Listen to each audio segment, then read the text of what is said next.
Good morning, everybody, and welcome to a Monday, already the 2nd of November, as we look out over the city of South Haven here, or at least from South Haven, looking out over Lake Michigan. We've got some wave action going on out there and some winds that are driving that wave action. We've got gale warnings in effect through the afternoon and evening hours. Somewhat windy again today. Not as bad as yesterday, but just be aware of that. We had some 60-mile-per-hour wind gusts yesterday. We may be up around 40, 45 mile per hour today. Sharply warmer temperatures are ahead, not today, but as we go on through the week, you're going to see the difference there. It's generally going to be dry and quiet.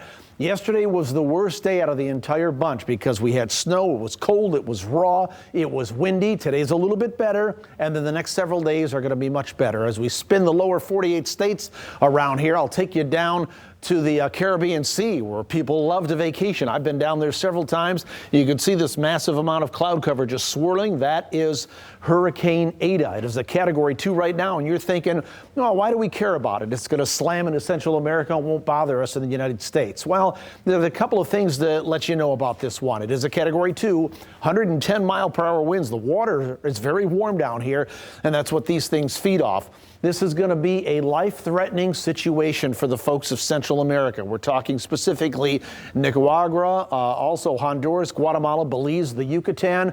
We're talking 25 to 30 inches of rain. This is a hilly and mountainous area down here. They're going to see some serious mudslides and flash flooding go on down there. And the other thing is, as this hits the area, it's going to be a very slow mover. It may strengthen to a Category 4. That would be a major hurricane. Look at how long it will take before it meanders all the way through the week.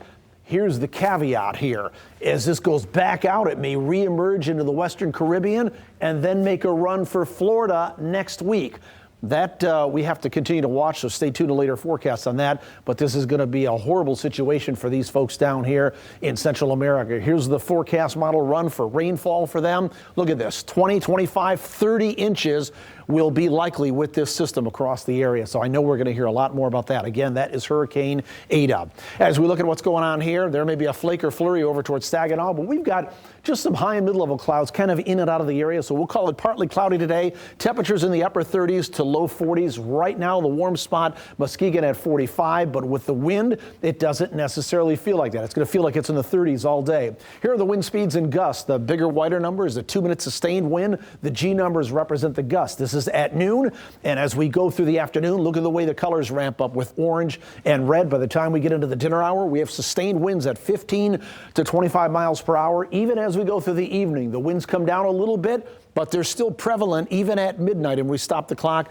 They'll diminish even more by the time we go through the overnight hours. Here's clouds and radar moving over the last several hours. You can see there are some high and mid-level clouds drifting in, but we're squeezing in a little bit of sunshine as well.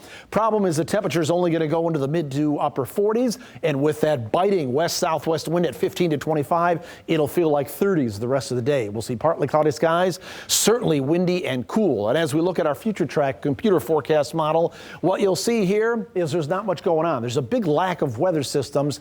I always like to lay in the high pressure areas, the low pressure areas, also the fronts as well. And you just don't see a whole lot happening over the next several days as we go through tonight and into tomorrow. There's not much going on. Even tomorrow night going into Thursday, we're talking mainly quiet conditions, sunny skies, and the temperatures will continue to increase over the next several days. So our Fox 17 7-day planner, we're about 47 degrees today. Windy conditions will be in and out of the clouds and the sunshine there. And look at this. We already jumped to around 58 degrees tomorrow. Tomorrow is election day. Make sure that you get out and vote. And then as we look at Wednesday, we're talking 64 degrees with mainly sunny skies. And then beyond that, well, Wednesday starts a trend of temperatures at least in the 60s, dry conditions. And by the time we get to Saturday and Sunday this weekend, we could be flirting with temperatures in the upper 60s to maybe near 70. That would be near record territory. Keep our fingers crossed for that. That's why I said yesterday was the worst day out of the bunch, especially if you like the warmer temperature.